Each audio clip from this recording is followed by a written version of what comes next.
عن أبي هريرة رضي الله تعالى عنه أن الناس قالوا يا رسول الله هل نرى ربنا يوم القيامة؟ فقال رسول الله صلى الله عليه وسلم هل تضارون في القمر ليلة البدر؟ قالوا لا يا رسول الله. قال فهل تضارون في الشمس ليس دونها صحاب؟ قالوا لا يا رسول الله فإنكم ترونه كذلك يجمع الله الناس يوم القيامة. یہ اللہ کے نبی صلی اللہ علیہ وسلم نے ایک عظیم بہت ہی بڑا منظر اور بہت ہی بڑا اجتماع اور بہت ہی بڑا میدان اور ایک بہت ہی بڑا اجتماع اس کا ذکر فرمایا، اور وہ قیامت کا دن ہے اور وہ معاشر کا میدان ہے۔ اور اللہ کے نبی صلی اللہ علیہ وسلم سے پوچھا گیا یا رسول اللہ کیا ہم اللہ کو دیکھ سکیں گے؟ اور اول تا آخر سارے انسان اللہ کو دیکھ سکیں گے؟ اور کیسے یہ دیکھ سکیں گے اللہ کو؟ اتنا ازدحام، اتنا بڑا مجمع۔ اللہ کے نبی صلی اللہ علیہ وسلم نے فرمایا چاند دیکھنے میں کوئی رکاوٹ ہوتی ہے؟ کہا نہیں۔ فرمایا اللہ کے دیکھنے میں بھی کوئی رکاوٹ نہیں ہوگی۔ سورج نکلا ہو، بادل کوئی نہ ہو، تو اس کے دیکھنے میں کسی انسان کے لیے رکاوٹ ہوتی ہے؟ فرمایا کوئی نہیں۔ فرمایا اللہ کو دیکھنے کے اندر بھی کوئی رکاوٹ نہیں ہوگی۔ ایک بڑا میدان ہوگا جسے یوم الفصل کہتے ہیں، فیصلے کا دن۔ اس دن رحمان اپنے بندوں میں فیصلہ فرمائیں گے، اس لیے اس دن کو یوم الفصل بھی کہتے ہیں۔ اس دن کو یوم التغابن بھی کہتے ہیں، لکثرت المغبوبین یومئذ۔ بہت سارے لوگ اس دن اپنا نقصان دیکھیں گے، یہ نقصان ہو گیا۔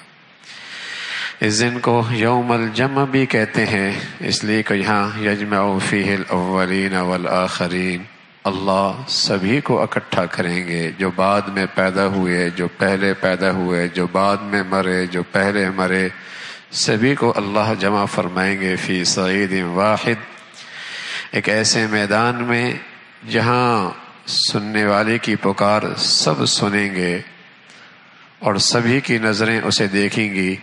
اس کو یوم الطلاق بھی کہتے ہیں، ملاقات کا دن، اس لیے کہ اس دن ہر شخص اپنے رب سے ملے گا، اپنے عمل سے ملے گا، پہلے والے بعد والوں سے ملیں گے، اور زمین والے آسمان والوں سے ملیں گے، اور آسمان والے زمین والوں سے ملیں گے۔ وَسَمَّاهُ يَوْمَ الْقِيَامَةِ، اس کو قیامت کے دن بھی کہتے ہیں، اس لیے کہ اس دن ساری مخلوق قبروں سے اٹھے گی۔ اس کو یوم التناد، پکار کا دن بھی کہتے ہیں، اس لیے کہ یہاں بعضوں کو پکاریں گے لوگ، اللہ اپنے بندوں کو پکاریں گے، اور ہر شخص اپنے پکارنے والے کے پیچھے چلے گا۔ اور دنیا میں جنہیں پکارا کرتے تھے، کوئی سورج کی پکارا کرتا وہ اس کے پیچھے چل پڑے گا، کوئی چاند کی پکارا کرتا ان کے پیچھے چل پڑے گا، کوئی بتوں کو پکارا کرتا تھا وہ ان کے پیچھے چل پڑے گا، اور جو اللہ کو پکاریں گے وہ اللہ کی آواز کے پیچھے چل پڑے گے۔ تو اس دن کو یوم التناد بھی کہتے ہیں۔ اس دن کو اس دن آراف والے، وہ ایک درمیان کی جگہ جہاں جنت بھی نظر آ رہی ہوگی، جہنم بھی نظر آ رہی ہوگی، وہاں بیٹھے لوگ جنہیں آراف کہتے ہیں، درمیان میں ایک چبوترا سا ہوگا، اس میں بیٹھنے والے وہ جنت والوں کو بھی پکاریں گے، جہنم والوں کو بھی پکاریں گے، اس لیے بھی اسے یوم التناد کہتے ہیں۔ اور اس دن ہر شخص کو اس کے عمل کی وجہ سے پکارا جائے گا، اللہ لا الہ الا ہو لیجمعنکم الی یوم القیامت لا ریب فیہ۔ یہ ہے وہ دن جس کے آنے میں کوئی شک نہیں ہے، جس کے سب کو اللہ اکٹھا فرمائیں گے۔ حضرات صحابہ رضوان اللہ علیہ اجمعین نے اس امت پر بڑا احسان فرمایا ہے، مجھ اور آپ پر ان کا بڑا احسان ہے۔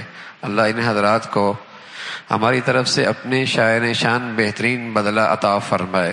کچھ ایسے مشکلات حل کرا گئے اللہ کے نبی سے، اور کچھ ایسے سوال کر بیٹھے جو ہم میں سے ہر ایک کی مشکل بھی تھی، ہر ایک کی ضرورت بھی تھی۔ ایک صحابی کہنے لگے یا رسول اللہ، اگر ہمیں وہاں مشکل پڑ گئی قیامت کے دن، آپ کہاں ملیں گے؟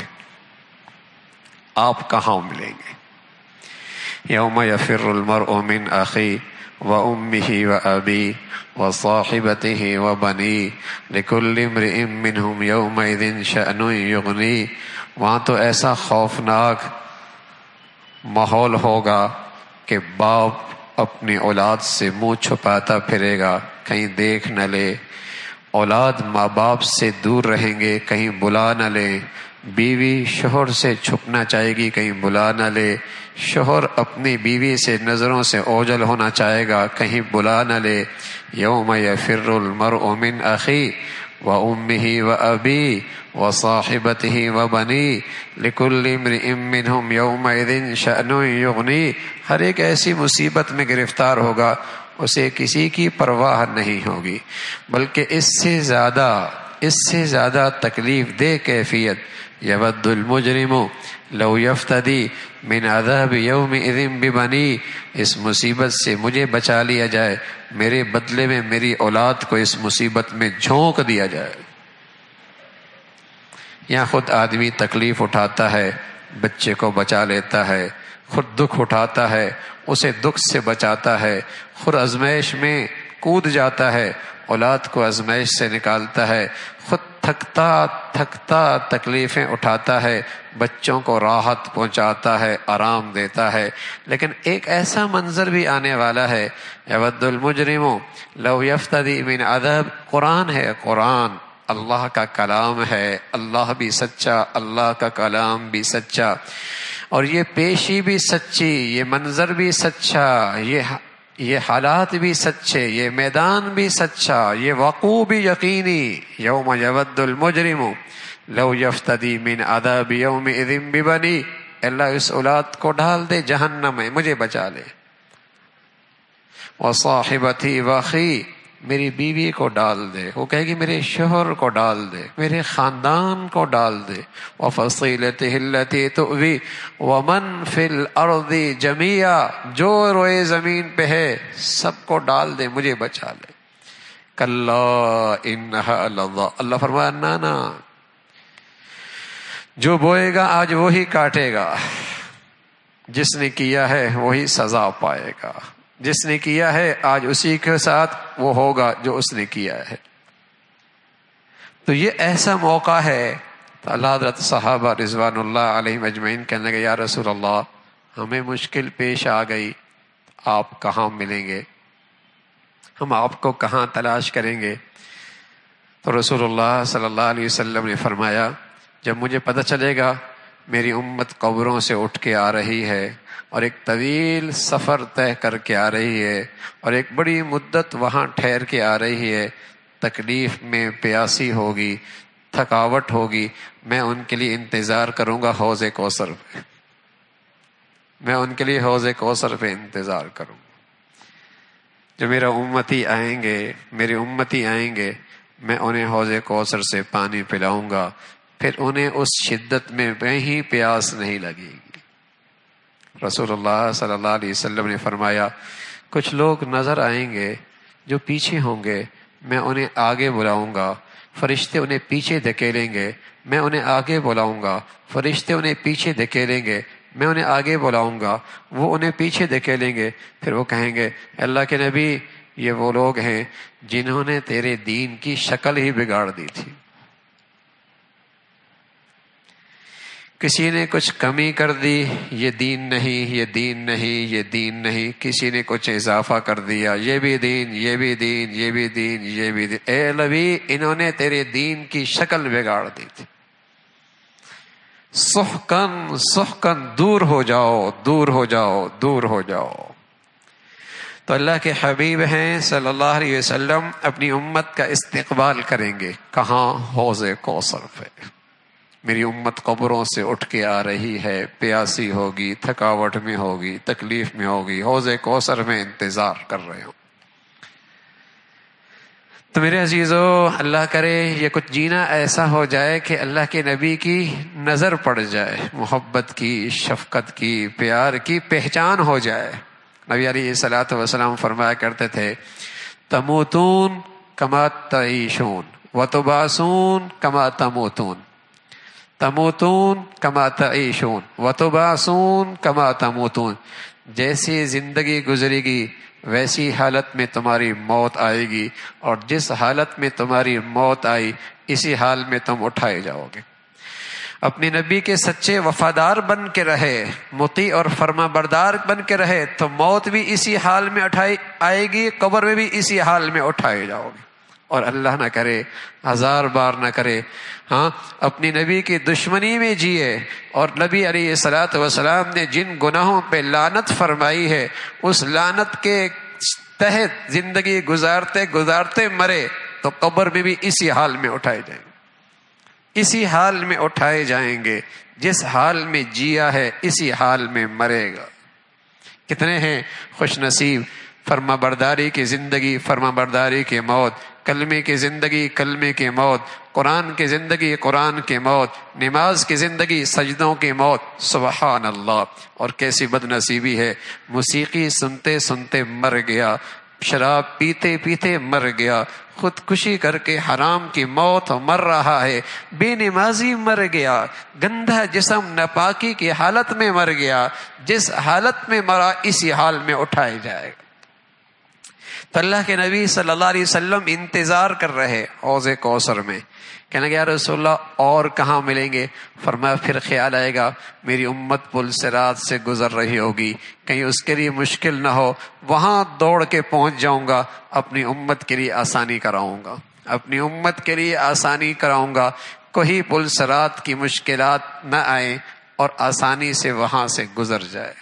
کہ یا رسول اللہ پھر خیال آئے گا ترازو قائم ہو گیا ہے، نیکیاں اور برائیاں تولی جا رہی ہیں، وہاں پہنچ جاؤں گا اور دیکھوں گا میری امت کہیں گھاٹا نہ ہو جائے، میری امت کا کہیں نقصان نہ ہو جائے۔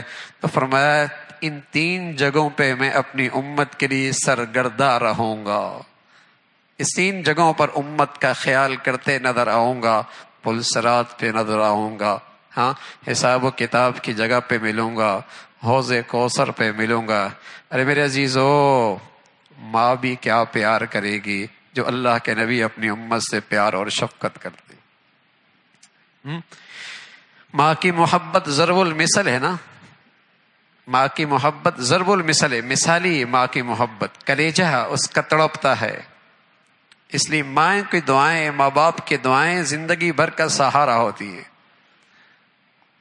کلات کے ولی بہت اللہ والا والی تھا، محمد یار خان، خان محمد یار خان، بزرگوں کا بڑا قدردان تھا، اہل علم کی بڑی قدر کرتا تھا۔ شجاباد کے ایک بڑے بزرگ تھے، ایک مرتبہ ان کی خدمت میں انہوں نے اپنے ہاں ضیافت کی، تو جب فارغ ہوئے واپس جانے لگے تو ان بزرگوں کی اس نے جوتیں اٹھائیں اور پاؤں میں رکھنے لگ گئے، جوتے اٹھا کے، تو ان کے آنکھوں سے آنسو جاری ہو گئے۔ تو والی کلات کہنے لگا حضرت آپ کیوں رو رہے ہیں؟ کہا مجھے خیال آیا ایک دن میری ماں رات بھر بیمار تھی اور میری رات ان کی خدمت میں گزری، ان کی زبان سے ایک دعا نکلی تھی کہ بادشاہ تیرے جوتے سیدھے کریں، آج اپنی ماں کی دعائیں دیکھ رہا ہوں۔ ماں کی محبت دعائیں ضرب المثل ہوتی ہیں۔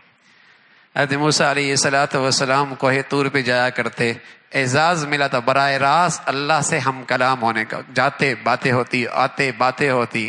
کلیم اللہ آپ کا لقب ہے، اللہ سے کلام کرنے والے، اللہ سے کلام کرنے والے۔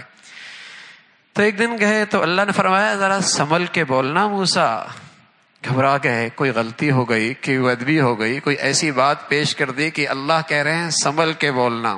فرمایا کوئی غلطی تو نہیں ہوئی، بے ادبی بھی نہیں ہوئی، لیکن موسیٰ پہلے تم آتے تھے تمہارے پشت پہ تمہاری ماں کی دعائیں ہوتی تھی، اب تمہاری ماں دنیا سے چلی گئی ہے، اب ذرا سنبھل کے بولنا، اب ذرا سنبھل کے بولنا۔ ماں کی محبت، ماں کی خدمت، ماں کی خیر خواہی۔ لیکن اللہ کا نبی سبحان اللہ، ہزاروں ماؤں کی شفقت محبت ایک طرف، اللہ کی نبی کی اپنی امت سے محبت اس سے بھی آگے کی، اس سے بھی آگے کی ہے۔ تو میرے عزیزو، وفادار بن کے زندگی گزاریں، اپنی نبی سے وفا نبھائیں اور اپنی نبی کی عظمت محبت کا حق ادا کریں، وفاداری کی زندگی گزاریں۔ اللہ کے نبی کی تو محبتوں اور شفقتوں کی حد کوئی نہیں۔ تو اس مشکل گھڑی میں بھی جو سہارا ہے وہ اللہ کے نبی صلی اللہ علیہ وسلم ہے۔ ہاں میرے عزیزو، اعمال والے تو مقدروں والے ہوں گے، جو اپنے اعمال ہی سے 100% جنت میں جائیں گے وہ تو مقدروں والے ہوں گے۔ میرے اور آپ کے لیے تو سوائے نبی کی شفاعت کے سہارے کے اور ہے کیا؟ ہاں لیکن وفاداروں میں جائیں، اس لیے کہ اگر باغیوں میں گئے فرشتے پیچھے سے دھکیل دیں گے۔ اللہ کے نبی کی زبان سے بھی الفاظ نکلیں گے، سحقن سحقن، دور کر دو اسے، دور کر دو مجھ سے، دور کر دو اس سے۔ تو اللہ نے یہ موقع نصیب فرمایا ہے اپنی نبی کی زندگی، کل یہ دن آنا ہے اور سبھی کو یہاں پیش ہونا ہے۔ اللہ رب العزت ہمیں سرخرو فرمائے اور اپنی نبی کی شفاعت اور اپنی نبی کی رفاقت اور صحبت نصیب فرمائے۔ اللہ عمل کی توفیق نصیب فرمائے۔